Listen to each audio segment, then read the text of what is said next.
Good day and welcome to the End of Life Practitioner Training Program Q&A. This time's for you to ask your questions about the End of Life Training Program that the Heartway is producing and launching in September.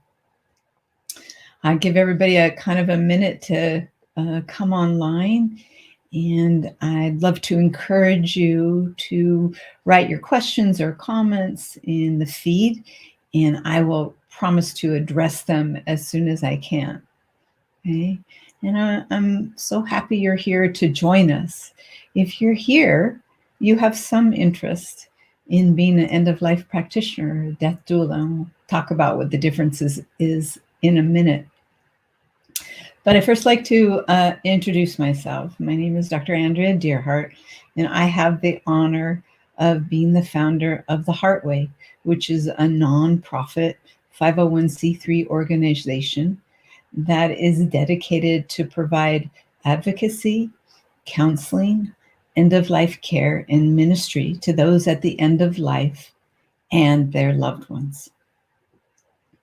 We have been a 501c3 for 5 years, and I have had the honor of working and supporting and loving people at the end of life for 35 years. I've started with work as a hospice volunteer and then moved into being a hospice social worker. And those were incredible learning years for me. Incredible to work with such a dynamic, loving, caring, compassionate, and knowledgeable team with doctors and nurses and social workers and CNAs and volunteers to really provide optimal care. In the mid-90s, I made a shift out of hospice as things were switching, things were transferring into a medical model of care. And I just felt we lost some of the heart and soul. We were being guided by medical guidelines on services versus really the needs of the clients. Hospice is still my favorite organization, and I work with them every day, and the Heartway collaborates with them to expand care and services. So it's such a privilege to be here. And this End of Life Practitioner Training Program has been designed from the 35 years of my service and work to bring out a training program for you and those that want to work and support and love those at the end of life. So I'm just thrilled to bring this to you. I want to spend a moment, if I can, kind of introducing the ELP program to you, if I might. And in the meantime, please feel free to ask your questions and comments. So I'm going to share a document, and we're just going to talk a little bit through it to give you some background so you feel comfortable, and maybe it'll inspire questions that you might have or comments that you might have. So let me share screen with you real quick. Okay. Let me know if you can see this document.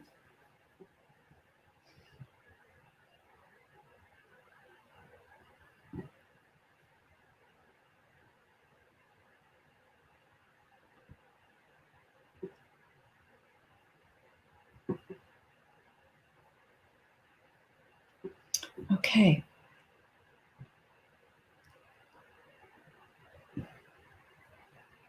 Here we go. So it's a little too blurry. Okay, thanks, Elizabeth. I'm going to take me out and bring it into this big document. How is that? If that's better, let me know. Click your full screen, and that'll help you see the document a little better.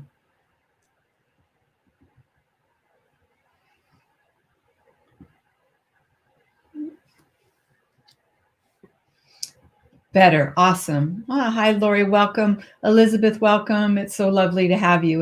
And thanks for that. And sorry for the blurriness. So let me give you some background. And I may burst with enthusiasm because I'm so thrilled to share this with you. So the End of Life Practitioner Training Program is really designed to provide a historical, ethical, mythological, psychological, religious, spiritual, and clinical understanding of end-of-life care Now, why did I even start doing this? Because there are some lovely death doula trainings around the country, around the world, that are really beautiful. But I felt something was missing, something that I depend on, something that I rely on in my work and practice. And that's some of the religious, spiritual, and mythological foundation of end of life care. We learn so much from our ancestors. We learn so much from those who have come before us. And I felt that was just crucial in our being able to support people now. This training utilizes several learning modalities, including didactic, self-directed learning, inquiry, case reviews, oral and written exams, peer-to-peer learning, dialogue, case studies, and a reflective practice. The study of death is unavoidably multidisciplinary. Accordingly, contributions from medicine, the humanities, and the social sciences are found here in the relevant contents. Each module is designed to develop an essential clinical competency, strengthen an individual's capacity for compassionate service, and enhance a personal spiritual development. When you work with people at the end of life, we're all in it. And what that means, it can be overwhelming. What that means, it can take our breath away too. So if we aren't taking the time to do our personal work, if we haven't taken the time to understand how that work is affecting us, and if we don't see ourselves in bed dying like those that are dying, it is going to be a difficult practice for ourselves. So in this training, we're going to spend some time dealing with what it truly means to be an end-of-life practitioner, how it'll affect our life, how it can enhance our life, and how we can utilize all of that to serve with an open heart and a beautiful presence. One of the secrets, truly, to be honest, is learning how to hold sacred space. What does that mean? What's the difference between empathy and compassion? You might have heard of something called compassionate fatigue. I have to tell you, there's no such thing as compassionate fatigue. Empathy fatigue, yes. So we want to learn the nuances and the differences between empathy and compassion to be able to serve and to support ourselves as well. When we're in empathy and sympathy, we may not be fully serving. We may be projecting out some of our fears, some of our needs. We want to learn how to step aside and open up this space for those at the end of life and loved ones to meet their highest potential and embrace this life through honoring this death. This course offers an approach to care that is compassion-focused and relationship-centered. We utilize a range of learning modalities to address both the personal, as I expressed, as well as professional development, emphasizing experiential learning and pragmatic application. The program seeks to prepare the participants with the knowledge, skills, and presence needed to address the practical, heuristic, psychosocial, and spiritual dimension of dying. We need to look at all of that to support those at the end of life. Some of us reach our potential through the head, some through the heart, some through both. All needs to be touched, all needs to be loved, all needs to be supported for us to reach our highest potential.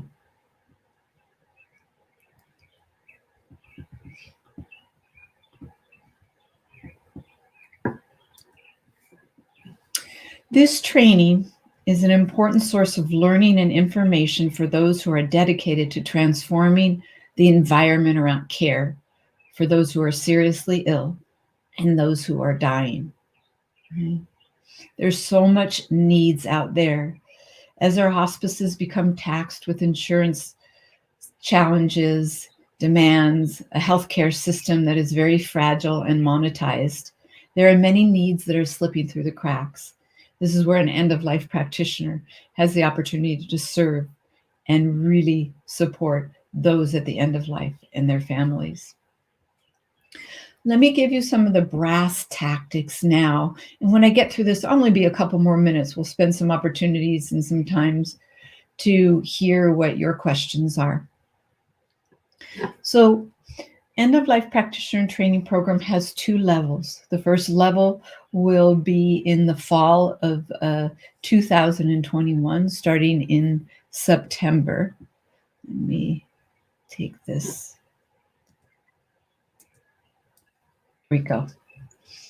So the cost is $24.99. It's about 70 contact hours and about a total of 200 hours. And it's a 3-month program. And the program starts September 17th to 21st, 8 a.m. to 5 p.m. And that's 5:30 p.m. And that's a 5-day online live classroom intensive. And what I mean by that is it's online, but we have to be there live. It's not going to be recorded to be utilized later. It will be recorded and we can revisit it, of course, for learning opportunities. But part of this program for me is about our I thou conversations, your questions, your concerns, your way of learning, and to deepen your depth and breadth. Second module will be October 16th through 17th, same hours, and that's a 2-day online live. And the third is November 13th and 14th, 2-day online live. This has been adjusted for COVID. Originally, the 5-day intensive would have been in person, but really not knowing where we would be this September, I moved everything online for this particular level 1. Next year, it'll be a 5-day intensive in person. And I'm so honored and delighted to do that. Level 2 ELP. Level 1 is really the principles of end-of-life care. In level 1, we go over the history, we go over the lifespan studies.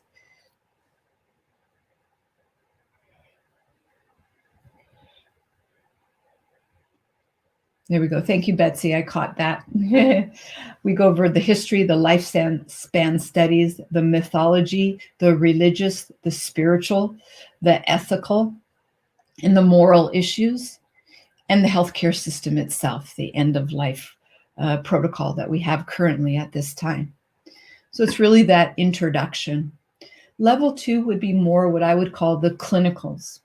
And the cost is exactly the same, 70 hours contact, approximately 200 hours. The 3-month program will start in May 12th through the 16th. And this will be a 5-day live session. It says online there, so forgive me. It's a 5-day live session. And it will be held in Nevada City, California, at the California College of Ayurveda. California College of Ayurveda is a sister organization that supports the Heartway, and we do a lot of beautiful work with them, such as our Yoga Nidra teachings. October 16th and 17th is the second session, and November 13th and 14th is the third. I tried to design the program so it was available for those who also worked full-time, and we could utilize the weekends to do our studies. After level 1, there'll be an opportunity for you to get some practicum hours, and we'll talk more about that, and come together for the second level. The goal here is to deepen, to grow. Everybody will get through it that puts in the time, the commitment, and the heart. I will be as available as possible to support those through the journey. I also want you to know the goal is not to turn anybody away. Through the grace and goodness of the community, we have partial scholarships available and payment plans are available. So if finances are in your way of fulfilling your dharma or your dream or a life purpose, please don't hesitate to connect, and we'll help you make this happen. So I could talk a little bit more, but I really want to hear from you any questions that you have at this particular time about the End of Life Practitioner Program. If you have any questions, please put it in the banner or in the chat. I'm just thrilled to bring this to you all and hoping that it provides a purpose of serving. And for those that wish to work with people at the end of life, for those who are just interested in learning for their own self-development, and for those that are already in the field. Currently, we have a children's oncology nurse that is registered in the program, and a social worker, a hospice social worker that registered in the program, who is going to be very rich. And if you don't have any background working with the end of life, not to worry. This program absolutely will be designed to support you. Okay. So thanks, Elizabeth. Is the ELP affiliation with an accredited college or university or recognized through a statewide institution? Thanks for asking. That's a great question. And no, it is not at this point, nor is there any end-of-life practitioner training program or death doula program. Maybe one day this industry will develop in a way to get state support and recognition. In the meantime, you will be certified as a Heartway end-of-life practitioner. However, we are an education provider with the Board of Nursing and the BBSC. So we have the ability to provide CEU units for those that are nurses, as well as social workers and therapists. So we're accredited in that way to give us hopefully that little bit of accreditation. I hope in the future that will be an avenue for end-of-life practitioners and death doulas. And I know there are people that are working on it, so we'll see.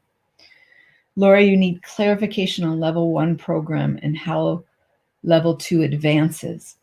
So level 2 the curriculum will be more focused on practical and as well as learning how to serve. So for example, the units in level 2 are completely different than level 1. That's why one will need to complete level 1 to take level 2. Level 2, the first module, for example, is the anatomy of death, where we'll take an in-depth look at the physical, emotional, and spiritual changes, effects, and realities of death. So you'll learn what death looks like physically, the breakdown of the body and the biological systems. We'll take a look at the emotional journeys that people go through and some of the spiritual. In module on level 1, we'll be learning about the Abrahamic religions, some of the Asian religions and cultural beliefs in end of life, afterlife, and care that will give us a foundation for understanding the anatomy of death. We will be taking a module on the psychology of death and learning how to work with clients and their families, having role opportunities and practicums to learn how to inquire, learn how to support, learn how to be present. We'll be learning end-of-life care rituals and practices such as Yoga Nidra graceful transitions, a little bit about POA and Tonglen, and other tools to support people through their fear of death, the anxiety that comes with death, as well as learning how to support people within the current medical model of care. How do you interface with hospice? How do you interface with the doctors? How do you advocate for your clients during challenging medical opportunities? How do we support someone that's trying to make the decision, should I continue with treatment or not? As well as creating death plans, helping an individual and their families, whether it's planning a memorial, whether it's planning an in-home funeral, whether it's planning how they wish to die, and what they want to do with their material life. So those are some of the modules. And as well as, once you learn all this, then what? How do you bring this to market? How do you get clients? Do you want to work in a hospice environment? Do you want to create a private practice? Do you want to create a nonprofit? How do we approach? What are our services? How do we charge for our services? So that for sure will be a module. We also will have special population modules, like working with traumatic death as well as working with children. So the goal is when you finish this program, you'll have the confidence, the equipment, the knowledge to go out there and serve, because that's what this is all about. Serving and supporting and loving somebody through at the end of life. Thank you. It was a great question, Lori. Anything else that's coming up in your mind that you'd like to ask? And while you may be thinking about that, I want to share with you a question that has come up a lot by many, and that is, what is the difference between an end-of-life practitioner and a death doula? Have you been asking that question of yourself? Let's talk about that a little bit. So an end-of-life practitioner is a death doula, but a death doula may not be an end-of-life practitioner. The difference often lies within their educational backgrounds and scope of practice. A death midwife and death doula, as you may know, is a person who assists in the dying process, much like a midlife or doula does with birthing process. It's very similar. We're just birthing somebody into life, to death, and or another life, depending on people's belief systems and faiths. Their services as a death doula are often directed to helping families cope with death and restore a sacredness to dying, provide respite to exhausted caregivers, and bring deep meaning to the dying process. They also spend some time, if they're educated, on creating in-home funerals. Creating an in-home funeral is a beautiful offering, but there's some knowledge that needs to be done. Can you do that? How do you get a mortuary involved? Do you need to use a mortuary at the end of life? These are some of the questions and the concerns that will be answered. An end-of-life doula is a non-medical profession trained to provide non-medical comfort and support to the dying person and their loved ones in the final days, weeks, and months of life. Training programs from death doula range they're quite varied, from a weekend course to several months online training. An end-of-life practitioner is trained as a death doula and also is highly trained in additional skills that involve providing practical, psychological, social, and spiritual support to the dying and their caregivers. An ELP will be competent in advocating with hospices. Maybe if a loved one doesn't want to take medications, an ELP will have the tools to be able to advocate for their clients and help them create the death that they want. I might share a little story here that reminds me of how grateful I was for advocating skills. I was working with a beautiful 81-year-old elder who was Jewish in religion, but had studied Eastern traditions for the last 30 years of her life. And she wanted to die within the context of the Tibetan Book of the Dead rituals and asked if I would support her. I clarified very quickly that I was not a Rinpoche and not an expert. I had spent many years studying the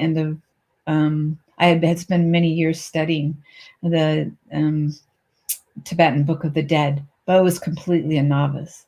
So we spent some time reading, we spent some time discussing and finding meaning in the Tibetan Book of the Dead rituals, and that helped her greatly. Well, I was brought in very early when she was still in treatment, and actually I was brought in to cook for her, to cook Ayurvedic food, which is Ayurveda is something that I've practiced for the last 30 years of my life. And she wanted to have meals prepared for her. It was such an honor to create the meals for her that aligned with her dosha and the disease process she was in. Well, things started shifting and treatment started not to be effective. So when she was ready, we interviewed a couple hospice and she moved on to hospice care.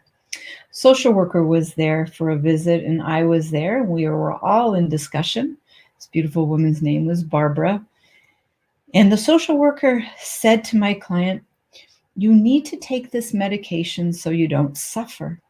You need to take this so you don't suffer." And Barbara said, "I don't want to take medication. I'm taking Ayurvedic herbs." The hospice nurse was aware. She had all the herbs and she was on board on supporting Barbara through the way she wanted to die. But the social worker kept pushing that she had to take these meds. And the social worker went out to finish up some paperwork out of the room with my client's husband, Jerry. And she said to me, she pointed at me and she said, "You go fix it." They were doing the paperwork not the way she wanted, first of all. How she knew this is miraculous. And to please talk to her. So I sat down with the social worker, and the social worker again said, "She must take these meds so she doesn't suffer." And I had one of those aha moments. Do you have those in your life? That aha, and I call them a divine grace dropping in. And I realized that she was in the Christian myth of dying, but she didn't have it quite aligned. It was incorrect. So I said to her, I said, "With all due respect, it doesn't matter if you want Barbara to take these meds or the hospice wants to take these meds or I wish for that. We're here to support Barbara in what her needs and what her wishes are. And she's choosing not to take the meds. She knows they're there, and should she have a change of heart or need them, we have them, and we appreciate that within yourself." And then I just couldn't help it. So I said to her, "Barbara," I said to the social worker, I said, "Have you ever thought that somebody might choose their path to salvation through suffering? And that this was her journey in life, and that was her journey to find peace. This was her healing journey. And that I wanted to spend every ounce of her time and energy and love supporting her through." She didn't quite get that and left and never came back. And that ended up being okay for Barbara. But the most important gift of this is that I share is sometimes we have to be strong advocates for our clients. Didn't matter that Barbara didn't want to take her meds, and she didn't. She never took Western medicine because she had her faith. She had her heart. She had love. She had support. And she spent the next couple months before she's dying working through the things she needed to in her life, working through her pain, forgiving, being forgiven. And she died very, very peacefully, surrounded by her family. But it took a lot to get through it. And that's an example of how important advocacy is, learning how to advocate, when to advocate, and how to do that. So the ELPs will learn how to advocate for their clients, learn a little bit more about counseling, how to be present, how to be an active listener, how to set up sacred space, how to honor and support what our clients' wishes are, as well as give them some guideposts when needed. End-of-life practitioners are trained in how to create vigil, end-of-life rituals, in-home funerals, yoga nidra graceful transition, all the death doula skills, as well as some of the practical skills that are critical in working in today's end-of-life field. My hope and dream, to be honest, is that we create an integrative approach to end-of-life care, not a Western model and something else, and a spiritual model and something else. Because all are part of us. We all are spiritual human beings. Whether we're engaged with our spiritual side or not, matters not. We're all spiritual individuals. So it's very important to join together. And where do we meet on the bridge? And that was another reason why I chose to call this program an end-of-life practitioner program versus a death doula. I wanted an approach that could integrate with the Western model to the best of our ability. They will be the source. They are and will be the source of many of our clients to support. I work with several hospices that I get referrals from and refer back. And the bottom line is the goal is to serve. The bottom line is for those at the end of life to feel supported and feel love through. I want to pause for a minute and answer a question that's come up. Do ELPs work as individual practitioners or affiliate with other organizations for referrals, or both? Thank you. That's a great question. And the answer is yes, yes. As an end-of-life practitioner, you can be an independent contractor and create your own practice, create a website, create your own personal practice, and develop relationships with doctors and hospices and social workers and end-of-life communities, retirement communities, hospitals. It is endless where the support is needed. As an end-of-life practitioner, you might soon begin to be hired by hospices. Hospices are starting to expand their vision. You'll learn this in the training program. Cecily Saunders from England started the hospice organization as we know it here. And the gracious Elizabeth Kubler-Ross was one of the founding mothers that brought hospice into the United States in the 1950s. And from there, hospice has evolved. But originally, hospice meant a place for weary travelers. That's what a hospice was, a place for weary travelers. Are we not a traveler at the end of life? And are we not weary at times? So, hospice in the 1990s, when the insurance companies basically took over the monetization of hospice, so shifted the mission of hospice. And we lost some of these founding myths, goals, and intentions.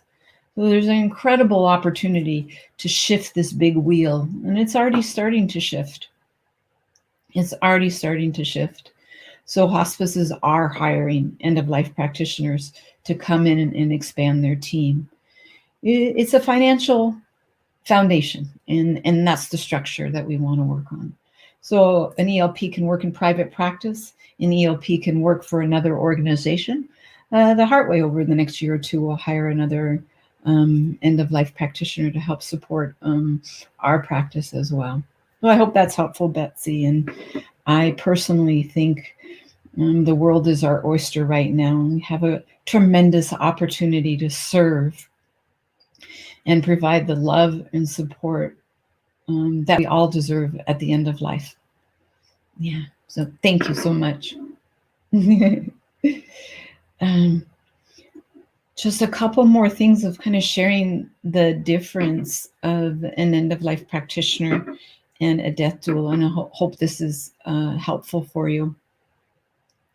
The curriculum with an end-of-life practitioner is designed to provide that historical, ethical, mythological, spiritual, and religious background and clinical understanding of end-of-life care. Well, my hopes and vision in creating this and writing this and bringing this to service was to create holistic practitioners. I know that's a word that was abused in the 1980s, but I have to tell you, in 35 years, not one family had the same needs. Yeah, there were very familiar brushes. Sometimes people ask me, okay, 30 seconds, tell me what you do. I can't do it. It's not that I'm loquacious, but it's not an 8-to-5 job. I want you to know that. And there is no box. And that's another reason why I wanted to develop this, that there's an expansive skill set that you need to be an end-of-life practitioner. You are a counselor, you are an advocate, you are a friend, you are sitting vigil, you are very intimate with the family, you are a social worker, you're looking for resources and providing local resources, and you're a hand holder. But most important, you're there to serve and understand and see how we can love somebody through. And I also think another important aspect is to help people not feel alone. And the very most important is that they've got this, that we're not needed. They have this. We're here to support, we're here to walk by their side. And that takes a depth and breadth of skill sets to do that. But not one family has had the same needs. Sometimes I'm just working with a family for a few days. Sometimes it's a few years, depending what the involving needs are. Well, I tried to weave as much as that as I could in this training. I won't hit it all. I'm still training 35 years later, and I hope I will till the day I take my last breath. So through the readings, through the peer-to-peer communication, through the writing, through the practicum, through reflective practices of your own, understanding your inner journey, I hope to give you the skill set and the confidence to step out there and serve. And to be honest, mostly you need your heart. Because in the end and the beginning, it's truly about love. It's truly about love. And yeah, there's some nice skill sets that will be so helpful. But your open heart will heal more than anything. I have to share with you what most is said to me is two things. One, I couldn't have done this without you. My response is always, yes, you could. And it was such an honor to walk by your side. And the other thing is, thank you. I don't feel alone. I always say you're never alone. Whether I'm there or not, you're never alone. You see, I want to work myself out of a job, really. Not that I don't like my job. I'm so grateful. I don't even call it a job, to be honest.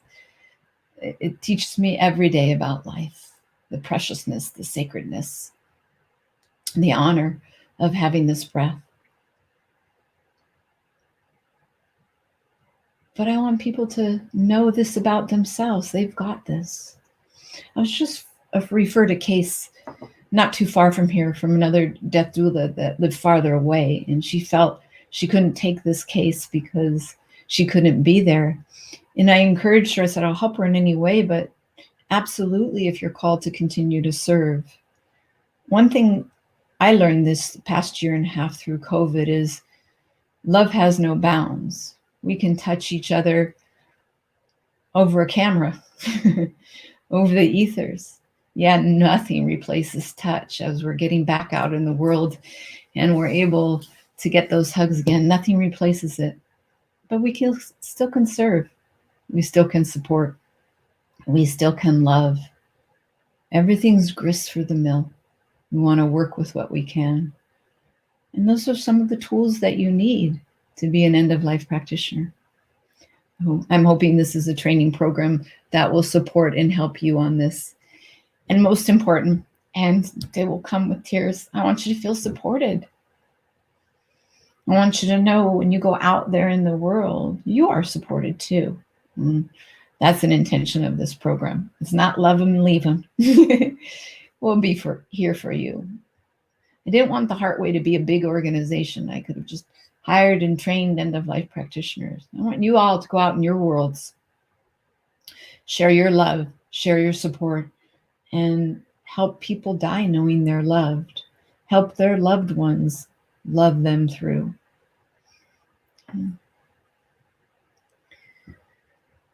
Anything else? Any questions or comments that are moving through you? This is for you. I want to answer as many questions as I can for you, whether you decide to join us in the end-of-life practitioner training program or not. I want you to feel supported and encouraged to follow your heart and your vision in serving those at the end of life, even if it's just your family members or working for another organization or working on your own.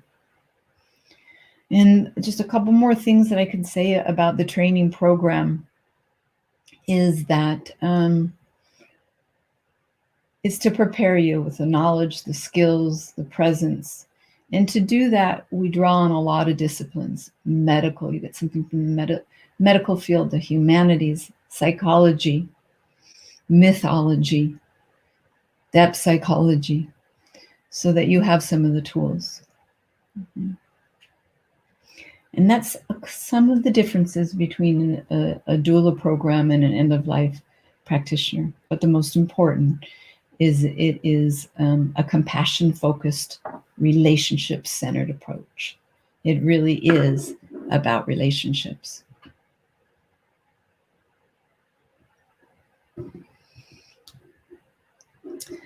So I'm here to answer any more questions. I'm so glad you're here with me, and thank you. We'll have another one of these on the 16th, and it'll be an evening program. Just in case you missed something or had some more questions, feel free to come back. I see there's a couple more questions, so I'd love to answer them at this point. Thanks for your patience, and I hope that background was a little helpful for you.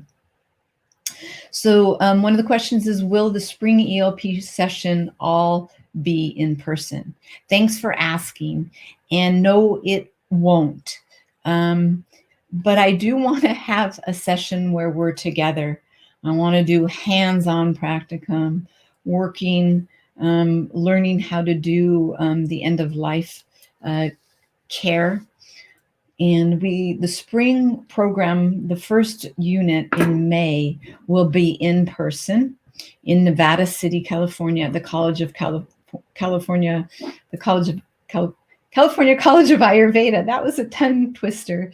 And it's a beautiful campus up here in beautiful Nevada City. Betsy, I think you can confirm beautiful Nevada City. She spent some time up here as well. And we have a beautiful classroom. We have a beautiful outdoor areas to work with. And that is May 12th through the 16th. And that's the only in-person session.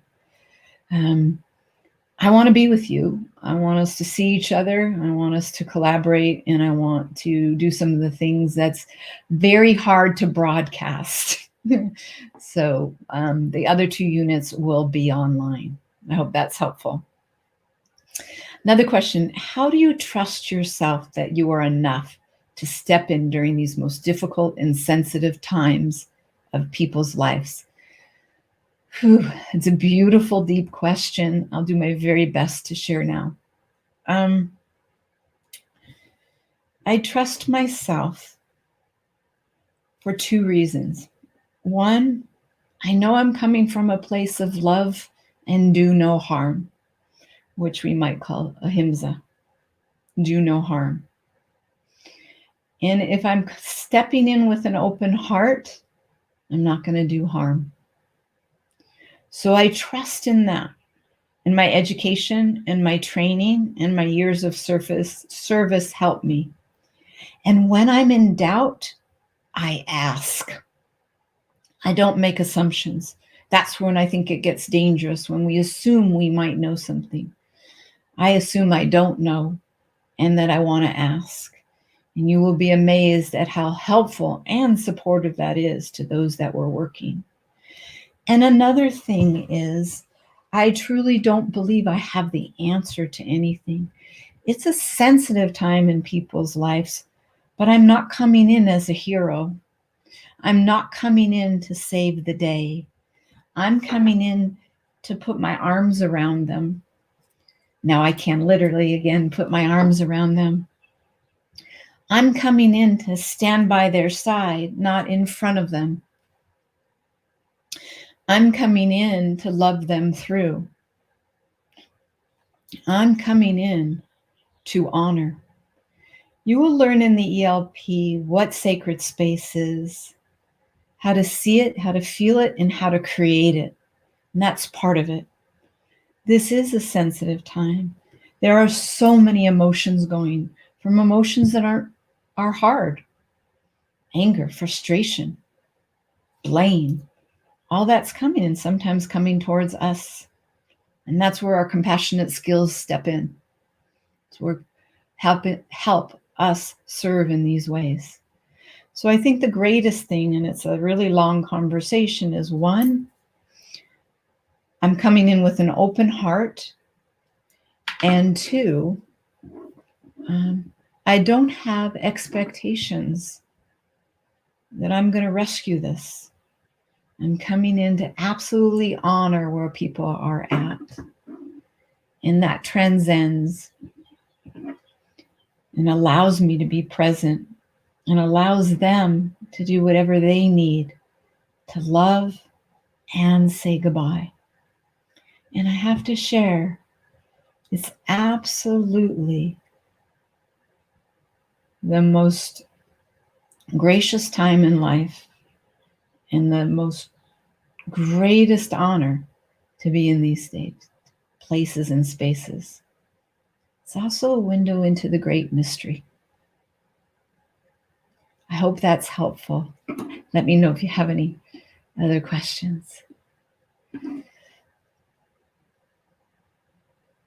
Yes, Lori, I'm happy to provide this document that I created with you anytime. So I know your email, so I can email it to you. If you would like a copy of what I shared today, just pop your email address on there and I'll send it to you.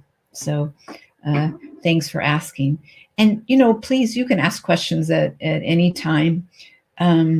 We'll put my email address up on here too, so you can send information. And you always can find me through the website, theheartway.org. And while you're there, check out some of our programs. I think we have some beautiful offerings, from Death Cafe to Into the Mystic Book Club to other teacher trainings in Yoga Nidra and Yoga Nidra Graceful Transitions, and some Healing Grief Through Heart program and expressive art programs, working with those that are processing through grief. So don't hesitate. And may I encourage you, on the homepage, there's a 3.5-minute film that was beautifully gifted to us. And it is tells our story. And you can see me with the client. And it also might be helpful to give you another image. So feel free to check that out.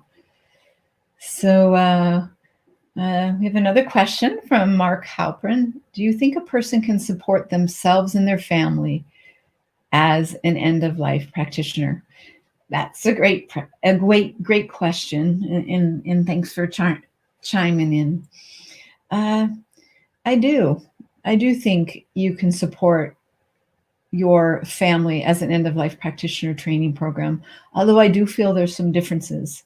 And I have had that great honor of being a practitioner for my sister that died, and my mother that died, and my love mom that died within the last couple years. What I would want you to know about it is different. There's a different level of an engagement. My heart is open in a different way when I'm working with those that I've spent my life with, or primary loves in my life. And what I would say is the weight of the work is heavier, and I seek more help and support during that time. And I can find myself going in and out of a practitioner's soul into a daughter's or a sister's whole soul, and learning how to do that and allowing myself that grace to just fall apart when I need to, and then to reach into my tool bag to grab for resources. And I always bring in support and help. I can't do it alone when I'm working with a loved one. And I have to say, underneath all of that is a constant struggle for self-care. What do I mean by a struggle with self-care? Is that I am constantly trying to keep myself in the care window, in the care circle, as I care for others. I would not be able to do this work if I didn't have my practices, if I didn't do my meditative walks in nature, if I didn't sit down with my love journal and write my love letters and weep in nature, if I didn't have my conversations with the higher power, and if I didn't have the incredible support system in my life.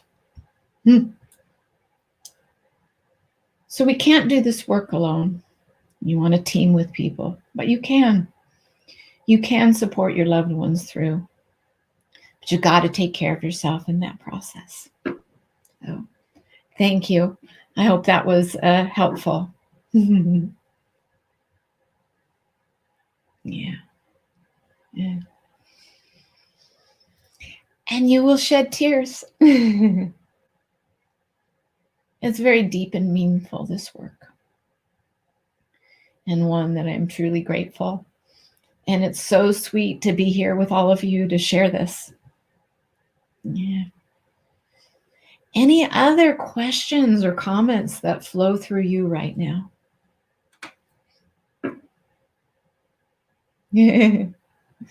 Thank you, Lori.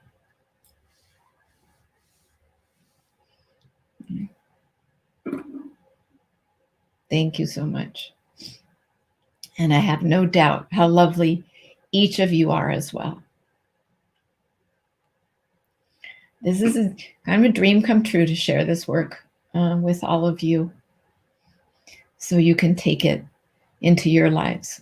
Whether you become an end-of-life practitioner or whether you use it to support yourself and loved ones. Maybe these studies are a way to overcome some of the fears of death that you have. We all carry a little bit of that. To be human is to be soul-focused. To be soul-focused is to be death-focused. Mm-hmm.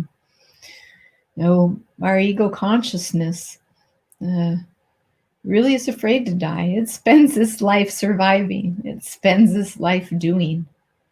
And it's frightful to not feel ourselves existing. We have a whole chapter on denial of death and fear of death. That was actually my doctorate dissertation work, to help us understand the depth and breadth of how it infiltrates our being and the avenues to transcend that. It's also fuel for our work and fuel for our energy. All right, Lori. Awesome. I'm so excited to see you in September. I've had the honor of working with Lori, and it's beautiful.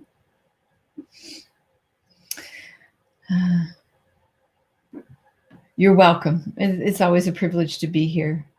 I definitely would trust myself if I had, this is Sanine, your experience in training. My worry is how to do that as a beginner, because I feel everyone deserves your degree of experience at the end of their lives, not a beginner.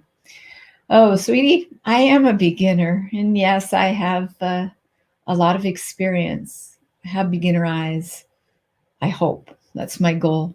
Before I enter one of my beautiful clients' homes and I reach for the doorknob, I do some mantras. And one of them is to enter with beginner eyes, to be seeing these beautiful souls for the first time, so I might be able to see better. The way you do this as the beginner is just this way, is asking the questions, getting some training, and getting the support. And you will be supported. That's why I'm doing this work. So we have to step off sometime and trusting yourself where you are and meeting yourself where you are. What people really need, Sanine, is love. That's what people truly need. I know you have that. I've had the experience of you attending many of our programs, and I feel it. That's what people need, is love. And remember, we're not there to fix anything. We're there to be present. We're there to love. We're there to offer tools.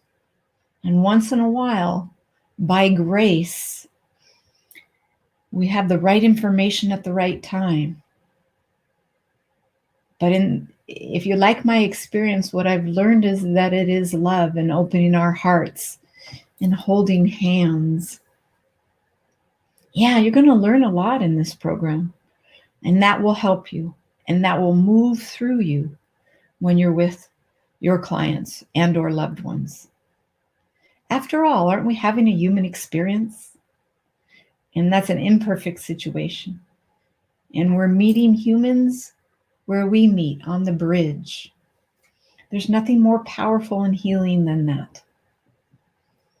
So I have confidence in you. And I hope if you join us for this training program, that you also will gain the confidence over these months together. And we'll have the opportunity to share these fears that we have with each other and support each other through. You know, I haven't said this, and you're also going to build a network of support. You'll have 20 or so other beings that are going through the same program in the same place, learning together. And you're going to be there for each other. We need to be there for each other. So thank you. Thank you all. This has been really beautiful to hear your questions, share a little bit about the program in my heart. Please don't hesitate to reach out if we can answer any more questions. Lots of sources for information. We have our new 159-page website. I share that because I can't believe we did it. And we're on Facebook, on Instagram, and we have many programs and resources on the website, as well as podcasts and information. So soak in what you need to, allow it to serve. And in the last couple minutes, I want to check in. Is there anything else you're dying to say or ask? I am happy to answer it now.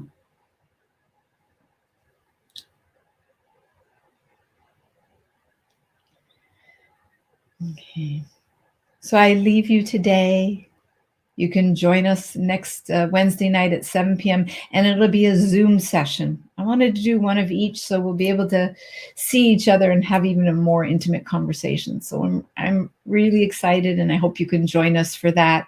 Even if you came here, I'll be able to see you, and we can have another level of connection. Yeah. Thank you, Erin. What I'd like to say in closing to you is be well, be love, be you, and may you feel safe.